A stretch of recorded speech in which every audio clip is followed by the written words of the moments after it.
दस्तऐवज प्रदर्शित केला आहे. तो पुराव्यात वाचला जाऊ शकतो. दस्तऐवज सिद्ध झाला आहे. आक्षेप फेटाळण्यात आला. दिवाणी अथवा फौजदारी न्यायालयामध्ये केस दाखल झाली. केस दाखल झाल्यानंतर केसमध्ये काही महत्वाची कागदपत्रे आपण दाखल केली आणि दाखल केलेल्या कागदपत्रांना एक्झिबिट झालं, म्हणजे त्यांना निशाणी नंबर देण्यात आला.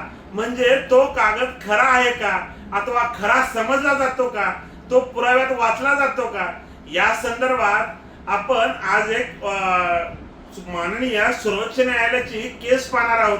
त्या केसमध्ये याबाबत काय सांगितलंय याची सविस्तर माहिती आजच्या व्हिडिओच्या माध्यमातून घेणार आहोत. तर मित्रांनो, कोर्ट कचेरी या युट्यूब चॅनलवर आपल्या सर्वांचं स्वागत आहे. मी आपला वकील मित्र विशाल गावडे. चला तर मग कायद्याचं म्हणजे तुमच्या फायद्याचं बोलूया. एखादी दिवाणी केस दाखल होते किंवा फौजदारी केस दाखल होते. फौजदारी केस दाखल झाल्यानंतर प्राथमिक स्टेज त्या केसची संपल्यानंतर सदर केसमध्ये ज्या वेळेस पुरावा चालू होतो, पुरावा चालू झाल्यानंतर वादी, फिर्यादी अथवा प्रतिवादी, आरोपी म्हणता येणार नाही, परंतु आरोपी देखील काही केसेसमध्ये दाखल करू शकतो. परंतु वादी, फिर्यादी, प्रतिवादी जे केसमध्ये कागद दाखल करतात आणि ते कागद दाखल केले, लिस्टासोबत कागद दाखल केले जातात, त्या कागदाला ज्या कोर्टामध्ये प्रोड्यूस केलं जातं पुरावा म्हणून, त्यावेळेस त्याला निशाणी नंबर देण्यात येतात.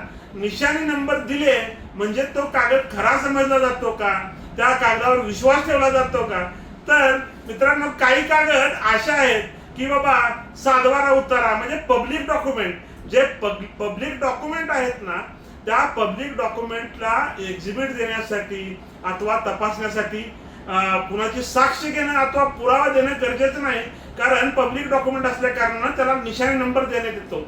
परंतु काही कागदपत्रे आपण केसमध्ये दाखल करीत असताना ती कागदपत्रे दाखल करून त्याचा निशाणी नंबर जरी पडला तरी त्याला आपल्याला फाईल झाल्यानंतर त्या संबंधित कागदाबाबतचे जे काही कोण साक्षीदार आहेत त्यांची साक्ष घ्यावी लागते आणि ती साक्ष घेऊन तो फायनल हिअरिंगच्या वेळेस तो कागद खरा आहे हे आपल्याला सिद्ध करावे लागते. म्हणजे त्याचे कायदेशीर ओळख आपल्याला पटवावी लागते. कायदेशीर कानूनी प्रामाणिकता साठी पुरावा द्यावा लागतो की बाबा हा कागद खरा आहे. आणि आता बाबा फॉर एक्झाम्पल आपण एखादं खरेदी खताचं दस्त घेऊया. खरेदी खताच्या दस्तामध्ये लिहून देणार, घेणार, म्हणजे दस्त लिहून ठेवणार या किंवा सब रजिस्टर साहेब ज्याच्या समोर आपलं खरेदी खत केलं जातं, या खरेदी खतावर असणारे साक्षीदार अथवा स्टॅम्प वरती झालेला करार असो, म्हणजे लिखित स्वरूपाचा जो करार आहे त्यातील असणारे साक्षीदार, हे साक्षीदार तपासले जातात. मित्रांनो, तर म्हणजे मला या व्हिडिओच्या माध्यमातून एवढंच सांगायचं होतं की निशाणी नंबर दिला म्हणजे तो कागद सिद्ध झाला असं होत नाही.